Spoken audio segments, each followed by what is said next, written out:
ಅಂಜುಮನ್ ಸಂಸ್ಥೆಯ ವಾರ್ಷಿಕ ಕ್ರೀಡಾಕೂಟ ಉದ್ಘಾಟನೆ. ಇಂಡಿಪೆಂಡೆನ್ಸ್ ಸಂಗ್ರಾಮ ನ್ಯೂಸ್ಗೆ ಸ್ವಾಗತ. ಧಾರವಾಡದ ಸುಪ್ರಸಿದ್ಧ ಅಂಜುಮನ್ ಇಸ್ಲಾಂ ಸಂಸ್ಥೆಯು ಆಯೋಜಿಸಿದ್ದ ವಾರ್ಷಿಕ ಕ್ರೀಡಾಕೂಟವನ್ನು ಸಿಗ್ಗಾವಿನ ಶಾಸಕರಾದ ಯಾಸಿರ್ ಖಾನ್ ಪಠಾಣ್ ಅವರು ಧ್ವಜಾರೋಹಣ ಮಾಡುವ ಮೂಲಕ ಈ ಕಾರ್ಯಕ್ರಮವನ್ನು ಉದ್ಘಾಟಿಸಿದರು. 2025-26ನೇ ಸಾಲಿನ ವಾರ್ಷಿಕ ಕ್ರೀಡಾಕೂಟ ಕಾರ್ಯಕ್ರಮದಲ್ಲಿ ಕರ್ನಾಟಕ ವಿಶ್ವವಿದ್ಯಾಲಯದ ಕುಲಪತಿಗಳಾದ ಪ್ರೊಫೆಸರ್ ಎಂ ಖಾನ್, ಪೊಲೀಸ್ ಅಧಿಕಾರಿಯಾದ ಡಿಸಿಪಿ ನಂದಗಾಮಿ, ಎಸಿಪಿ ಪ್ರಶಾಂತ್ ಸಿದ್ದನಗೌಡರ್, ಅಂಜುಮನ್ ಸಂಸ್ಥೆಯ ಅಧ್ಯಕ್ಷರಾದ ಇಸ್ಮಾಯಿಲ್ ಟಮಟಗಾರ್ ಸೇರಿದಂತೆ ಅಂಜುಮನ್ ಸಂಸ್ಥೆಯ ಪದಾಧಿಕಾರಿಗಳು, ಸದಸ್ಯರು ಹಾಗೂ 600ಕ್ಕೂ ಹೆಚ್ಚು ಕ್ರೀಡಾ ಸ್ಪರ್ಧಿಗಳು ಕಾರ್ಯಕ್ರಮದಲ್ಲಿ ಉಪಸ್ಥಿತರಿದ್ದರು. ಇವತ್ತು ಕ್ರೀಡಾ ಪ್ರತಿಜ್ಞೆಯನ್ನ ಎಲ್ಲರೂ ಸೇರಿಕೊಂಡು ಮಾಡೋಣ. ಎಲ್ಲರೂ ನನ್ನೊಂದಿಗೆ ಕ್ರೀಡಾ ಪ್ರತಿಜ್ಞೆಯನ್ನ ತೆಗೆದುಕೊಳ್ಬೇಕು. 2026ನೇ ಸಾಲಿನ ಧಾರವಾಡ ಶಹರದ ಅಂಜುಮನ್ ಎ ಇಸ್ಲಾಂ ಸಂಸ್ಥೆ ಅಧೀನದಲ್ಲಿ ನಡೆಯುತ್ತಿರುವ ವಾರ್ಷಿಕ ಕ್ರೀಡಾಕೂಟದಲ್ಲಿ ನಾವುಗಳು ಆಟದ ನಿಯಮಗಳಿಗೆ ಅನುಗುಣವಾಗಿ ಗ್ರಾಹಕರೇ, ಸೆಕೆಂಡ್ ಹ್ಯಾಂಡ್ ವಾಹನ ಬೇಕಾ? ಕಾರ್ ಮತ್ತು ಬೈಕ್ ಬೇಕಾದರೆ ನ್ಯಾಷನಲ್ ಆಟೋ ಕನ್ಸಲ್ಟೆಂಟ್ಗೆ ಭೇಟಿ ನೀಡಿ. ಇಲ್ಲಿ ಎಲ್ಲ ತರಹದ ಸೆಕೆಂಡ್ ಹ್ಯಾಂಡ್ ಬೈಕ್ ಮತ್ತು ಕಾರುಗಳು ಸಿಗುತ್ತದೆ. ವಿಶೇಷವೇನೆಂದರೆ ಲೋನ್ ಮೂಲಕವೂ ವಾಹನ ಖರೀದಿ ಮಾಡಬಹುದು. ನೀವು ಭೇಟಿ ನೀಡಬೇಕಾದ ಸ್ಥಳ old DSP circle, BSL office near KC park, Dharwad. Mobile ಸಂಖ್ಯೆ 7348821313 9008447288. ಈ ನಂಬರ್ಗೆ ಹೆಚ್ಚಿನ ಮಾಹಿತಿಗಾಗಿ ಸಂಪರ್ಕಿಸಬಹುದು. ಕ್ರೀಡಾಂಗಣದಲ್ಲಿ ಕ್ರೀಡಾಕೂಟವನ್ನು ಏರ್ಪಡಿಸಿದ್ದಾರೆ. ಈ ಕಾರ್ಯಕ್ರಮದಲ್ಲಿ ಉಪಸ್ಥಿತರಿರುವಂತಹ ಆತ್ಮೀಯ ಸ್ನೇಹಿತರು, ಅಂಜುಮನ್ ಇಸ್ಲಾಂ ಕಮಿಟಿ ಅಧ್ಯಕ್ಷರು ಆದಂಥ ಇಸ್ಮಾಯಿಲ್ ಟಮಟಗಾರ್ ಅವರೇ, ಇನ್ನೊಬ್ಬ ಹಿರಿಯರು ಕರ್ನಾಟಕ ವಿಶ್ವವಿದ್ಯಾನಿಲಯದ ವೈಸ್ ಚಾನ್ಸಲರ್ ಆದಂಥ ಖಾನ್ ಸಾಹೇಬ್ರೆ, ಡಿಸಿಪಿ ಸಾಹೇಬ್ರಿದ್ದಾರೆ, ಎಸಿಪಿ ಸಾಹೇಬ್ರಿದ್ದಾರೆ, ಜಾಗೀರ್ದಾರ್ ಸಾಹೇಬ್ರಿದ್ದಾರೆ, ನಮ್ಮ ಸರ್ ಗಿರೋರ್ ಸಾಹೇಬ್ರಿದ್ದಾರೆ. ಅವರಿವರನ್ನದೇ ವೇದಿಕೆ ಮೇಲೆ ಆಸೀನರಾದಂಥ ಎಲ್ಲ ಗಣ್ಯಮಾನ್ಯರೇ ಹಾಗೂ ವೇದಿಕೆ ಮುಂಭಾಗದಲ್ಲಿ ಆಸೀನರಾಗಿರುವಂಥ ಎಲ್ಲ ಕ್ರೀಡಾಪಟುಗಳೇ, ಕ್ರೀಡಾಭಿಮಾನಿಗಳೇ, ಕ್ರೀಡಾ ಪ್ರೋತ್ಸಾಹಕರೇ, ಇವತ್ತು ನಾವು ಮೊಟ್ಟ ಮೊದಲಿಗೆ ಈ ಕಾರ್ಯಕ್ರಮವನ್ನು ಪ್ರಾರಂಭ ಮಾಡುವಾಗ ನಾವು ನಾಡಗೀತೆಯನ್ನು ಓದಿದ್ದೀವಿ. ಆ ನಾಡಗೀತೆಯಲ್ಲಿ ಕುವೆಂಪು ಅವರು ಹೇಳ್ತಾರೆ, ಜೈ ಭಾರತ ಜನನೀಯ ತನುಜಾತೆ, ಜೈ ಹೇ ಕರ್ನಾಟಕ ಮಾತೆ ಅಂತ ಹೇಳಿ ಅದರ ಮುಂದುವರೆದ ಭಾಗವಾಗಿ ಭಾರತ ದೇಶವನ್ನು ಸರ್ವ ಜನಾಂಗದ ಶಾಂತಿಯ ತೋಟ, ಕೃಷಿಕರ ಕಂಗಳ ಸೆಳೆಯುವ ನೋಟ, ಹಿಂದೂ ಕ್ರೈಸ್ತ ಮುಸಲ್ಮಾನ ಪಾರಸಿಕ ಜೈನರ ಉದ್ಯಾನ ಅಂತೇಳಿ ಕುವೆಂಪು ಅವರು ಬಣ್ಣಿಸ್ತಾರೆ. ಎಂತ ಅದ್ಭುತವಾದಂತ ಆ ನಾಡಗೀತೆ. ಇವತ್ತು ಬಸವಾದಿ ಶರಣರು ಹುಟ್ಟಿದಂತ ನಾಡು ಇವತ್ತು ಕರ್ನಾಟಕ. ಅದರಲ್ಲಿ ವಿಶೇಷವಾಗಿ ಧಾರವಾಡ ಮುರುಘಾ ಮಠ, ಪ್ರಸಿದ್ಧ ಒಂದು ಮುರುಘಾ ಮಠವನ್ನು ಹೊಂದಿರುವಂತ ಒಂದು ಧಾರವಾಡ. ಒಂದು ಕಡೆ ಮುರುಘಾ ಮಠ ಕೂಡ ಶಿಕ್ಷಣಕ್ಕೆ ಪ್ರೋತ್ಸಾಹ ಕೊಟ್ಟರೆ, ಮತ್ತೊಂದು ಕಡೆ ಕರ್ನಾಟಕದಲ್ಲಿ ಅತಿ ದೊಡ್ಡ ಒಂದು ಅಂಜುಮನ್ ಸಂಸ್ಥೆ ಆದಂತ ಧಾರವಾಡ ಅಂಜುಮನ್ ಸಂಸ್ಥೆಯವರು ವಿದ್ಯೆ ಜೊತೆಗೆ ಇವತ್ತು ಮಾರಲ್ ಎಜುಕೇಶನ್ ಜೊತೆಗೆ ಇವತ್ತಿನ ದಿನಗಳಲ್ಲಿ ನಮ್ಮ ಯುವ ಸಮುದಾಯ ಏನಿವತ್ತು ದುಶ್ಚಟಗಳಿಗೆ ಬಲಿಯಾಗ್ತಾ ಇದೆ, ಗಾಂಜಾದಂತ, ಆಮೇಲೆ ಮತ್ತೊಂದು ಡ್ರಿಂಕ್ಸ್ ಮಾಡೋದ್ರಿಂದ ಹಿಡಿದು ಗುಟ್ಕಾದಿಂದ ಹಿಡಿದು ಇವತ್ತು ಈ ದುಶ್ಚಟಗಳಿಂದ ನಮ್ಮ ಭಾರತ ದೇಶದ ಯುವ ಸಮುದಾಯವನ್ನು ಉಳಿಸಲಿಕ್ಕೆ ಇವತ್ತು ಕ್ರೀಡೆಯನ್ನು ಪ್ರಾರಂಭ ಮಾಡಿರುವಂತ ನಮ್ಮ ನೆಚ್ಚಿನ ಆತ್ಮೀಯ ಸ್ನೇಹಿತರಾದಂತ ಇಸ್ಮಾಯಿಲ್ ಟಮಟಗಾರ್ ಅವರಿಗೆ ನಾನು ಹಾರ್ದಿಕವಾಗಿ ಅಭಿನಂದನೆ ಸಲ್ಲಿಸಲಿಕ್ಕೆ ಬಯಸ್ತಾ ಇದ್ದೇನೆ. ಸಾವಿರಾರು ಜನರಿಗೆ ಶಿಕ್ಷಣ ಕೊಡುವಂತ ಶಿಕ್ಷಣ ಸಂಸ್ಥೆ. ನಾನು ಕೂಡ 2003ರಲ್ಲಿ ಧಾರವಾಡದ ಹುರ್ಕಡ್ಲಿ ಅಜ್ಜ ಕಾಲೇಜಿನ ಒಬ್ಬ ವಿದ್ಯಾರ್ಥಿಯಾಗಿದ್ದೆ. ಆ ಸಂದರ್ಭದಲ್ಲಿ ನಾನು ಕೂಡ ಒಬ್ಬ ಕ್ರೀಡಾಪಟು. ಜಸ್ಟ್ ಆವಾಗ ನಾನು ಅಂತಾರಾಷ್ಟ್ರೀಯ ಕ್ರೀಡೆಯನ್ನು ಮುಗಿಸಿಕೊಂಡು ನಾನು ಡಿಗ್ರಿ ಫೈನಲ್ ಇಯರ್ ಇದ್ದಾಗ ಭಾರತ ದೇಶದಲ್ಲಿ 3 ಟೈಮ್ ನ್ಯಾಷನಲ್ ಚಾಂಪಿಯನ್ ಆಗಿ 2003ರಲ್ಲಿ ಥೈಲ್ಯಾಂಡಿನಲ್ಲಿ ನಡೆದಂತ ಅಂತಾರಾಷ್ಟ್ರೀಯ ಕ್ರೀಡಾಪಟುವಾಗಿ ನಾನು ಭಾಗವಹಿಸಿದ್ದೆ. ತದನಂತರ ನಮ್ಮ ತಂದೆಯವರ ನಿಧನದಿಂದ ನಾನು ಕ್ರೀಡೆಯನ್ನು ಬಿಟ್ಟಾಗಿದೆ ನನ್ನ ಕುಟುಂಬದ ಜವಾಬ್ದಾರಿಯಿಂದ. ಇದೇ ಆರ್ ಎನ್ ಶೆಟ್ಟಿ ಕ್ರೀಡಾಂಗಣದಲ್ಲಿ ಪ್ರತಿನಿತ್ಯ ನಾನು ಬರ್ತಿದ್ದೆ. ಇವತ್ತು ನನಗೆ ಎಷ್ಟು ಖುಷಿ ಆಗ್ತಾ ಇದೆ ಅಂತ ಹೇಳಿದ್ರೆ, ನಾನು ಕಲ್ತಂತ ಊರಲ್ಲಿ, ನಾನು ಆಟ ಆಡಿದಂತ ಒಂದು ಗ್ರೌಂಡಿನಲ್ಲಿ ನನ್ನನ್ನು ಅತಿಥಿಯಾಗಿ ಕರೆದಂತ ನನ್ನ ಆತ್ಮೀಯ ಸ್ನೇಹಿತರಾದಂತ ಇಸ್ಮಾಯಿಲ್ ಟಮಾಟಗಾರ್ ಅವರಿಗೆ ನಾನು ಧನ್ಯವಾದ ಅರ್ಪಿಸಲಿಕ್ಕೆ ಬಯಸ್ತೇನೆ. 2003ರಲ್ಲಿ ನಾವು ನೋಡಿದ ಅಂಜುಮನ ಸಂಸ್ಥೆ 2025ರಲ್ಲಿ ನಾವು ನೋಡ್ತಾ ಇರುವಂತಹ ಅಂಜುಮನ ಸಂಸ್ಥೆ ಭೂಮಿ ಮತ್ತು ಆಕಾಶದ ವ್ಯತ್ಯಾಸವನ್ನು ನಾವು ಕಾಣ್ತಾ ಇದ್ದೇವೆ ಅನ್ನೋ ಮಾತನ್ನ ಈ ಸಂದರ್ಭದಲ್ಲಿ ನಾನು ನಿಮಗೆ ಹೇಳಲಿಕ್ಕೆ ಬಯಸ್ತಾ ಇದ್ದೀನಿ. ಇಸ್ಮಾಯಿಲ್ ಟಮಾಟಗಾರ್ ಅವರು ಮಾತಿನಿಂದ ಕಠೋರ ಇದ್ರೂ ಕೂಡ ಮನಸ್ಸಿನಿಂದ ಈ ನಮ್ಮ ಸಮಾಜದ ಮುಂದಾಲೋಚನೆಗಳನ್ನು, ಇವತ್ತು ಅಲ್ಪಸಂಖ್ಯಾತ ಸಮಾಜ, ಇವತ್ತು ನೀವು ಬೇಕಾದ್ರೆ ನೀವು 2003ರಲ್ಲಿ ಮನಮೋಹನ್ ಸಿಂಗ್ ಅವರು ಪ್ರಧಾನಮಂತ್ರಿ ಆದಾಗ ಸಂಖ್ಯಾತರ ಸ್ಥಿತಿಗತಿಗಳನ್ನು ಸ್ಟಡಿ ಮಾಡಲಿಕ್ಕೆ ರಂಗನಾಥ್ ಮಿಶ್ರಾ ಕುಂದು ಕಮಿಟಿ, ಹೀಗೆ ಸಾಚಾರ್ ಕಮಿಟಿ ಅಂತೇಳಿ ನಿವೃತ್ತ ನ್ಯಾಯಾಧೀಶರ ಕಮಿಟಿಗಳ ಮುಖಾಂತರ ಪರಿಸ್ಥಿತಿ ನೋಡಿದಾಗ ಭಾರತ ದೇಶದಲ್ಲಿರುವಂತಹ ಅಲ್ಪಸಂಖ್ಯಾತರ ಪರಿಸ್ಥಿತಿ SC/ST ಸಮಾಜಕ್ಕಿಂತ ಕೀಳು ಮಟ್ಟದಿದೆ ಅಂತೇಳಿ ಆವಾಗ 2004ರಲ್ಲಿ ಒಂದು ಕಮಿಟಿ ರಿಪೋರ್ಟ್ ಬಂದಿತ್ತು.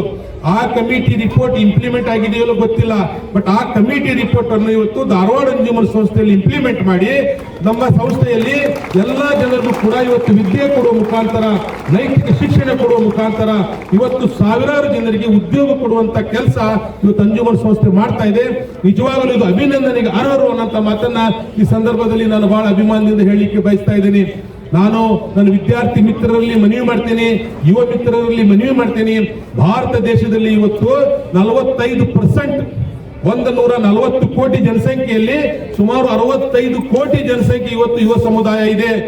ನಮ್ಮ ಭಾರತ ದೇಶ ಜಗತ್ತಿನಲ್ಲಿ ನಂಬರ್ 1 ಆಗ್ಬೇಕಂದ್ರೆ, ಇವತ್ತು ನಾನು ಹುಟ್ಟದಾಗಿಂದ ನಾನು ಓದ್ತಾ ಇದ್ದೇನೆ, ಭಾರತ ದೇಶ ಮುಂದುವರಿಯುತ್ತಿರೋ ದೇಶ. ನಮ್ಮ ತಂದೆಯವರು ಅದನ್ನೇ ಕೇಳಿದ್ರು, ನಮ್ಮ ಅಜ್ಜನು ಅದೇ ಕೇಳಿದ್ರು, ನಾನು ಕೂಡ ಅದನ್ನೇ ಕೇಳ್ತಾ ಇದ್ದೀನಿ. ಇವತ್ತು ಭಾರತ ದೇಶದ ಜಗತ್ತಿನಲ್ಲಿ ನಂಬರ್ 1 ಆಗ್ಬೇಕಂದ್ರೆ ಭಾರತ ದೇಶದಲ್ಲಿರುವಂತಹ ಸುಮಾರು 65 ಕೋಟಿ ಯುವಕರು ತಾವು ತಮ್ಮ ಸಮಯವನ್ನು ಮೊಬೈಲ್ನಲ್ಲಿ, ದುಶ್ಚಟಗಳಲ್ಲಿ, ನೀವು ಕೆಟ್ಟ ಆಕ್ಟಿವಿಟಿಗಳಲ್ಲಿ ಅಥವಾ ಬೇರೆ ಬೇರೆ ರೀತಿಯ ಸಮಾಜಘಾತಕ ಚಟುವಟಿಕೆಗಳಲ್ಲಿ ಭಾಗವಹಿಸೋದನ್ನು ಬಿಟ್ಟು ಹೇಗೆ ಚೈನಾ ದೇಶದ ಯುವಕರು, ಹೇಗೆ ಅಮೆರಿಕಾ ದೇಶದ ಯುವಕರು, ಹೇಗೆ ಇಂಗ್ಲೆಂಡ್ ದೇಶದ ಯುವಕರು ದೇಶವನ್ನು ಕಟ್ಟಲಿಕ್ಕೆ ಕೆಲಸ ಮಾಡ್ತಾರೆ, ಅದನ್ನು ತಾವು ಕೂಡ ದೇಶ ಕಟ್ಟುವಲ್ಲಿ ತಮ್ಮ ಪ್ರಾಮಾಣಿಕವಾಗಿ ತಾವು ಪ್ರಯತ್ನ ಮಾಡಬೇಕನ್ನಂತ ಮನವಿಯನ್ನು ಕೂಡ ಈ ಸಂದರ್ಭದಲ್ಲಿ ಮಾಡ್ತಾ ಇದ್ದೀನಿ. ಇವತ್ತು ಭಾರತ ದೇಶದಲ್ಲಿ ಏನಾಗಿದೆ, ಅಧಿಕಾರಕ್ಕಾಗಿ, ದುಡ್ಡಿಗಾಗಿ ಇವತ್ತು ಸಮಾಜವನ್ನು ಒಡೆಯುವಂತ ಕೆಲಸ ಮಾಡ್ತಾ ಇದ್ದಾರೆ. ನಾನು ಯಾಕೆ ಇವತ್ತು ನಮ್ಮ ಇವರು ಕುವೆಂಪುರ ಒಂದು ನಾಣ್ಣುಡಿ ನಿಮ್ಗೆ ಯಾಕೆ ಹೇಳಿದೆ ಅಂತ ಹೇಳಿದ್ರೆ, ಕುವೆಂಪು ಅವ್ರು ಹೇಳ್ತಾರೆ, ಸರ್ವ ಜನಾಂಗದ ಶಾಂತಿಯ ತೋಟ, ಋಷಿಕರ ಕಂಗಳ ಸೆಳೆಯುವ ನೋಟ, ಹಿಂದೂ ಕ್ರೈಸ್ತ ಮುಸಲ್ಮಾನ ಅಂತ ಹೇಳ್ತಾರೆ, ಪಾರಸಿಕ ಜೈನರ ಉದ್ಯಾನ ಅಂತ ಹೇಳ್ತಾರೆ. ಭಾರತ ದೇಶದಲ್ಲಿರುವಂತ ಎಲ್ಲಾ ಸಮಾಜದವರು ಕೂಡ ಸಮಾನರು, ಎಲ್ಲರೂ ಕೂಡ ಒಂದೇ ತಾಯಿ ಮಕ್ಕಳು, ಎಲ್ಲರ ದೇಹದಲ್ಲಿ ಹರಿಯುವಂತ ರಕ್ತ ಒಂದೇ, ಎಲ್ಲರೂ ಸೇವಿಸುವ ಗಾಳಿ ಒಂದೇ, ಎಲ್ಲರೂ ತಿನ್ನುವ ಆಹಾರ ಒಂದೇ. ಭಾರತ ದೇಶ ಜಗತ್ತಿನಲ್ಲಿ ನಂಬರ್ 1 ಆಗ್ಬೇಕಂತ ಹೇಳಿದ್ರೆ ನಾವೆಲ್ಲ ಒಗ್ಗಟ್ಟಾಗಿ ಸಮಾನರಾಗಿ ಒಂದೇ ತಾಯಿಯ ಮಕ್ಕಳಂತೇಳಿ ಕೆಲಸ ಮಾಡಿದ್ರೆ ಮಾತ್ರ ಸಾಧ್ಯ ಅನ್ನೋಂಥ ಮಾತನ್ನ ಈ ಸಂದರ್ಭದಲ್ಲಿ ಹೇಳಿ ಅತಿ ಹೆಚ್ಚು ಮಾತನಾಡಿದ್ರೆ ನಮ್ಮ ಆತ್ಮೀಯ ಸ್ನೇಹಿತರು ನನಗೆ ಕರೆದ್ರು. ಯಾಕಂದ್ರೆ ನಾನು ಶಿಗ್ಗಾಂವಲ್ಲಿ ಶಾಸಕ ಆಗ್ಬೇಕಂದ್ರೆ ಟಿಕೆಟಿನ ಪೈಪೋಟಿ ನಡೆದಿತ್ತು. ಆವಾಗ ನಮ್ಮ ಟಿಕೆಟಿನ ಪೈಪೋಟಿಯಲ್ಲಿ ನಮ್ಮ ಆತ್ಮೀಯ ಸ್ನೇಹಿತರು ಬಹಳಷ್ಟು ಸಹಾಯ ಮಾಡಿದ್ರು, ನನಗೆ ಹೋರಾಟ ಮಾಡಿದ್ರು. ಆಮೇಲೆ ಚುನಾವಣೆ ನಡೆದಂತ ಸಂದರ್ಭದಲ್ಲಿ ಅಲ್ಲೇ 20 ದಿನ ಠಿಕಾಣಿ ಹೂಡಿ ಎಲ್ಲರನ್ನು ಒಗ್ಗೂಡಿಸಿ ಈ ದೇಶ ಮತ್ತು ರಾಜ್ಯ ನೋಡ್ತಾ ಇತ್ತು ಶಿಗ್ಗಾಂವ್ ಚುನಾವಣೆ. ಒಂದು ಕಡೆ ಆಕಾಶ ಮಾಜಿ ಮುಖ್ಯಮಂತ್ರಿಗಳು, ಒಂದು ಕಡೆ ನಾನೊಬ್ಬ ಸಾಮಾನ್ಯ ರೈತರ ಕುಟುಂಬದಿಂದ ಬಂದವ.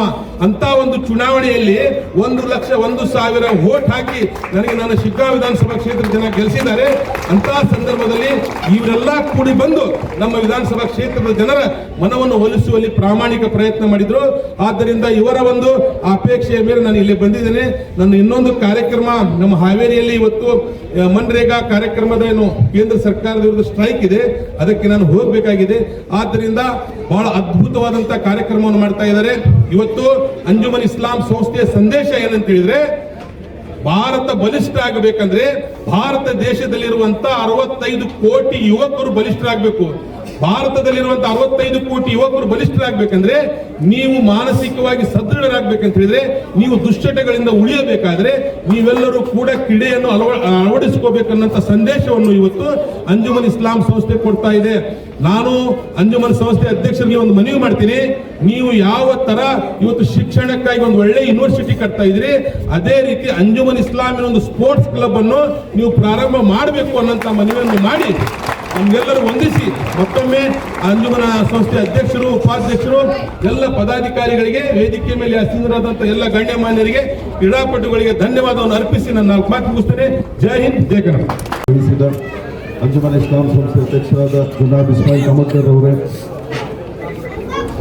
ನಮ್ಮ ಜೊತೆ ಅತಿಥಿಯಾಗಿ ಬಂದಿರುವಂಥ ಡೆಪ್ಟಿ ಸೂಪರಿಂಟೆಂಡೆಂಟ್ ಪೊಲೀಸ್ ಸಾಹೇಬ್ರೆ, ACP ಸಾಹೇಬ್ರೆ, ಅಂಜುಮನ್ ಇಸ್ಲಾಂ ಪದಾಧಿಕಾರಿ ಆದ ಜನಾಬ್ ಗಾಡಿದಾರ್ ಸಾಹೇಬ್ರವರೇ, ಜನಾಬ್ ಪ್ರೊಫೆಸರ್ ಸರ್ಗಲ್ ಸಾಹೇಬ್ರೆ, ಎಜುಕೇಷನ್ ಬೋರ್ಡ್ ಎಲ್ಲ ಸದಸ್ಯರುಗಳೇ, ವಿದ್ಯಾರ್ಥಿ ಮಿತ್ರರೇ, ಕ್ರೀಡಾಪಟುಗಳೇ, ಈಗಾಗಲೇ ತಮಗೆ ಒಳ್ಳೆ ಮಾತಲ್ಲಿ ಈಗ ತಾನೇ ಮಾತಾಡಿ ನಿರ್ಗಮಿಸಿದ ಶಿಗ್ಗಾವಿ ಕ್ಷೇತ್ರದ MLA ಆದ ಯಾಸೀನ್ ಪಠಾರ್ ಅವರು ಒಳ್ಳೆ ರೀತಿಯಲ್ಲಿ ತಮಗೆಲ್ಲ ಮಾತನ್ನು ಹೇಳಿದ್ದಾರೆ. ನಾನು ಹೆಚ್ಚಿಗೆ ಹೇಳುವುದಿಲ್ಲ. ಕ್ರೀಡೆ ಮನೋಭಾವದಿಂದ ಇವತ್ತಿನ ದಿವಸದಲ್ಲಿ ಕ್ರೀಡೆಯನ್ನು ಯಾವುದಾದ್ರೂ ಕ್ರೀಡೆ ಆಗಲಿ ಅದನ್ನು ಆಡಿ ಇದರಿಂದ ನಮ್ಮ ವ್ಯಕ್ತಿತ್ವ ಬೆಳೀಲಿಕ್ಕೆ, ವ್ಯಕ್ತಿತ್ವ ವಿಕಸನ ಆಗಲಿಕ್ಕೆ ಒಂದು ದಾರಿ ಆಗ್ತದೆ. ಯಾವುದೇ ಇರಲಿ, ಎಲ್ಲ ಕ್ಷೇತ್ರಗಳ ಜೀವನದಲ್ಲಿ ಎಲ್ಲ ಕ್ಷೇತ್ರಗಳಲ್ಲಿ ಸೋಲು ಗೆಲುವು ಇದ್ದದ್ದೇ. ಆದರೆ ಕ್ರೀಡೆ ಮಾತ್ರ ಸೋಲಲ್ಲಿ ಕೂಡ ನಮ್ಮದು ಕಲಿಸೋದು, ಸೋಲಲ್ಲಿ ಕೂಡ ನಾವು ನಗ್ತೇವೆ, ಸೋಲಲ್ಲಿ ಕೂಡ ತುಂಬ ಹೃದಯದಿಂದ ಒಪ್ಕೊಳ್ತೇವೆ. ಇದು ಕ್ರೀಡೆ ಕಲಿಸೋದು.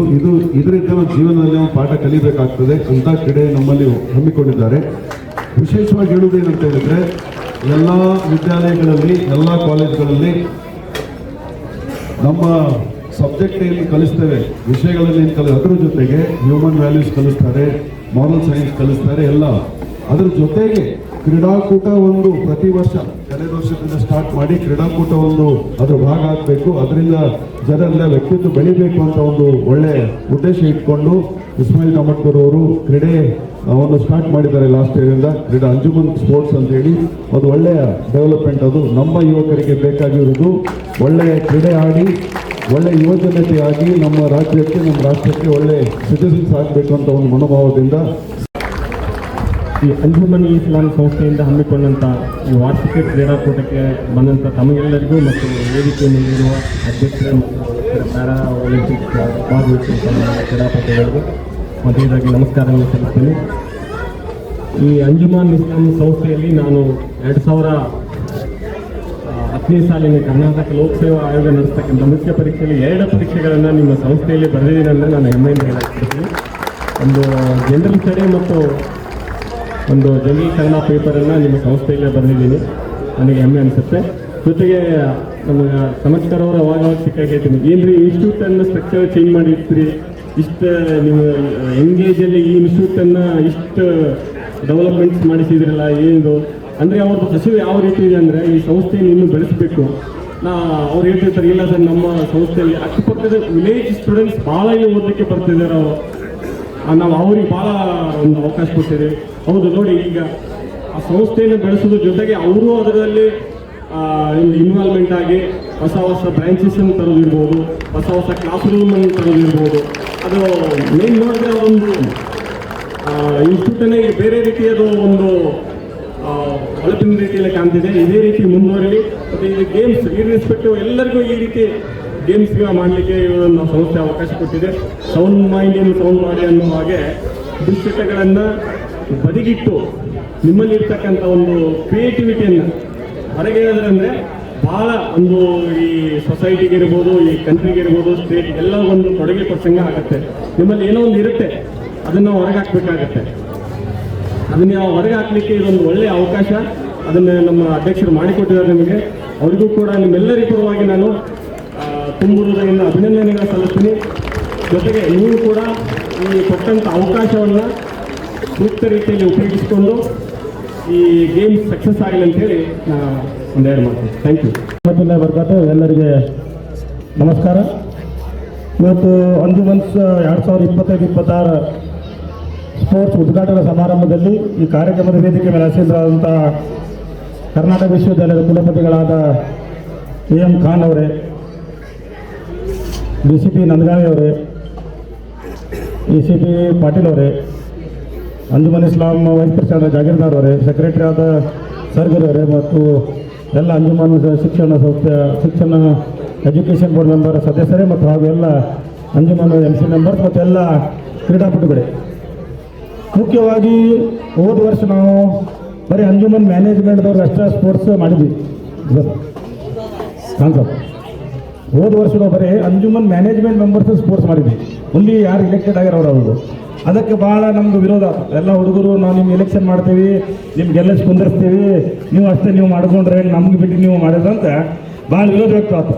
ಅದಕ್ಕೆ ನಾವು ಈ ವರ್ಷ ಏನು ಮಾಡಿದ್ವಿ, ಎಲ್ಲ ಕಾಮನ್ ಆಗಿ ಫಾರ್ಮ್ ತುಂಬಿಸ್ಕೊಂಡು ಕಾಮನ್ ಆಗಿ ರೂಲ್ಸ್ ಮಾಡಿ ಎಲ್ಲರಿಗೂ ಕಾಮನ್ ಆಗಿ ಏಜ್ ಮಾಡಿದ್ವಿ. ಇಲ್ಲಿ 65 ವರ್ಷದ 18 ವರ್ಷದಿಂದ 65 ಮಟ್ಟ ಪಾರ್ಟಿಸಿಪೇಟ್ ಮಾಡುವಂಥ ಅವಕಾಶ ಇದೆ. ಕ್ಯಾಟಗರೀಸ್ ಮಾಡಿದ್ವಿ. ಎಲ್ಲ ಕ್ಯಾಟಗರಿ ಒಳಗೆ 18ರಿಂದ 31 ಕ್ಯಾಟಗರಿ ಅಷ್ಟಾಗ ಭಾಗವಹಿಸಬೇಕು, 30ರಿಂದ 40 ಅದರಾಗ ಭಾಗವಹಿಸಬೇಕು. ನೀವು ಇದ್ದು ಮಾಡ್ಬೋದಿತ್ತು, ನೀವು ಅದಕ್ಕೆ ಲಕ್ಷಣ ಕೊಟ್ಟಿಲ್ಲ. ಯಾವ್ದಾರು ಒಂದು ಅಮೌಂಟ್ 55 ಮಾಡ್ಬೋದಿತ್ತು ನೀವು ಯಾವ್ದಾರ ನಿಮ್ಗೂ ಅವಕಾಶ ಇತ್ತು. ಎಲ್ಲ ಬೇರೆ ಬೇರೆ ಅವಕಾಶಗಳಿದ. ಮತ್ತು ಅಬೌವ್ 55ದವ್ರಿಗೆ ಆಡ ಗೇಮ್ಸ್ ಏನಿತ್ತಿಲ್ಲ, ಭಾಳ ಹೆವಿ ಗೇಮ್ಸ್ ಇದ್ದಿಲ್ಲ. ಟೇಬಲ್ ಟೆನ್ನಿಸು, ಚೆಸ್ಸು, ಆಮೇಲೆ ಶಾರ್ಟ್ಸು, ಇದು ಈಸಿ ಆಗುವಂಥ ಗೇಮ್ಸ್ಗಳು ಇಟ್ಟಿದೆ. ಅದು ನಮ್ಮ ಏನು ಉದ್ದೇಶ ಅಂದ್ರೆ ನಮ್ದು ಕ್ಯಾಂಪೇನ್ ಇದೆ, say no to drugs, say no to tobacco ಅಂತ ಕ್ಯಾಂಪೇನ್ ಶುರು ಮಾಡಿದ್ವಿ. ಭಾಳ ಒಂದೇ ದಿನದಲ್ಲಿ ಬದಲಾವಣೆ ಜಗತ್ತಲ್ಲಿ ಆಗೋದಿಲ್ಲ. ನಮ್ಮದು ಒಂದು ಕ್ಯಾಂಪೇನ್ ಇದು ಒಂದು ಸ್ಟಾರ್ಟ್ ಮಾಡಿದ್ವಿ. ನನಗೆ ಅನ್ಸೋಬೇಕಾದ್ರೆ ಒಂದು 600 ಮಂದಿ ಭಾಗವಹಿಸ್ತಾ ಇದ್ದೀವಿ. ಅದ್ರಾಗ ಒಂದು 50 ಮಂದಿಯಾರ ಗುಟ್ಕಾ ಉದ್ದು ಚಟಗಳು ಬಿಟ್ಟಿರಬೇಕು. ಬೆಳಿಗ್ಗೆ ಗ್ರೌಂಡ್ ಬರ್ತಿರ್ಬೇಕು. ನಾವು ಸ್ವಂತ ನೋಡಿದ್ದೇನೆ, ಕಣ್ಣಿಂದ ನೋಡಿದ್ದೇನೆ. ಮತ್ತು ಇದೇ ಥರ ಅವರು ಮುಂದೆ ರಂಜಾನ್ ಬರ್ತೈತಿ, ರೋಜಾ ಒಂದು ಮಾಡಿಬಿಟ್ರೆ 2-3 ತಿಂಗಳು ದೂಚಟ ತಪ್ಪಿದ್ರೆ ದೇವರಾಣಿ ಅದು ಮುಂದೆ ತಪ್ಪ ಹೋಗ್ತದೆ. ಇದೇ ಅವಕಾಶಲೇ ಯಾರ್ಯಾರು ದೂಚಟ ಆದಾರಲ್ಲ, ಇದೇ ನೆಪಲ್ಲಿ ಎಲ್ಲರೂ ದೂಚಟಗಳನ್ನು ಬಿಟ್ಟು, ಮತ್ತು ದೂಚಟಗಳೇನಾದ್ರೆ ನಿಮ್ಮ ಒಬ್ಬರಿಗೆ ತೊಗೊಂಡು ಹೋಗಲವು.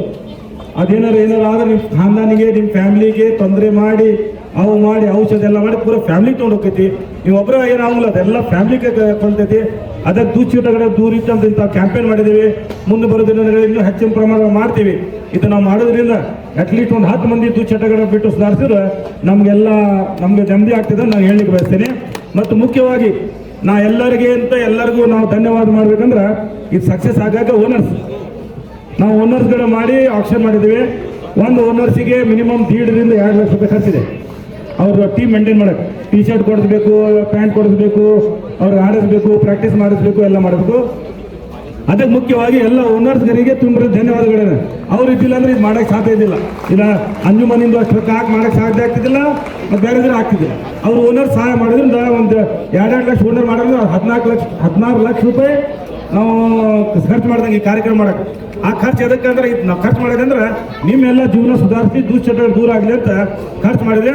ಅದಕ್ಕಾಗಿ ತುಂಬ ಹೃದಯದಿಂದ ಎಲ್ಲ ಓನರ್ಸಿಗೆ ನಮ್ಮ ಅಂಜುಮನ್ ವತಿಯಿಂದ ತುಂಬ ಹೃದಯದ ಧನ್ಯವಾದಗಳನ್ನ ಹೇಳಿ ಬಯಸ್ತೇನೆ. ಮತ್ತು ಈಗ ನೆಕ್ಸ್ಟ್ ಏನಿದೆ, ಈಗ ಆದಮೇಲೆ 100 ಮೀಟರ್ಸ್ ಒಂದು 18 to 30 ಕ್ಯಾಟಗರಿ ಒಳಗೆ ಯಾರ್ಯಾರು ಒಂದು ಟೀಮ್ನಿಂದ ಯಾರ್ಯಾರು ಹೆಸರು ಕೊಡಬೇಕು, ಅದೊಂದು ಗೆಸ್ಟ್ ಒಂದು ಇನಾಗ್ರೇಟ್ ಮಾಡಿ ಯಾರು ಆಡೋರು ವಾರ್ಮಪ್ ಮಾಡ್ಬೇಕಂತ ಹೇಳಿ ಮತ್ತೊಮ್ಮೆ ತಮ್ಮೆಲ್ಲರಿಗೂ ಧನ್ಯವಾದಗಳು ಹೇಳಿ ನಾನು 2 ಮಾತು ಮುಗಿಸಿ ಜೈ ಜೈ.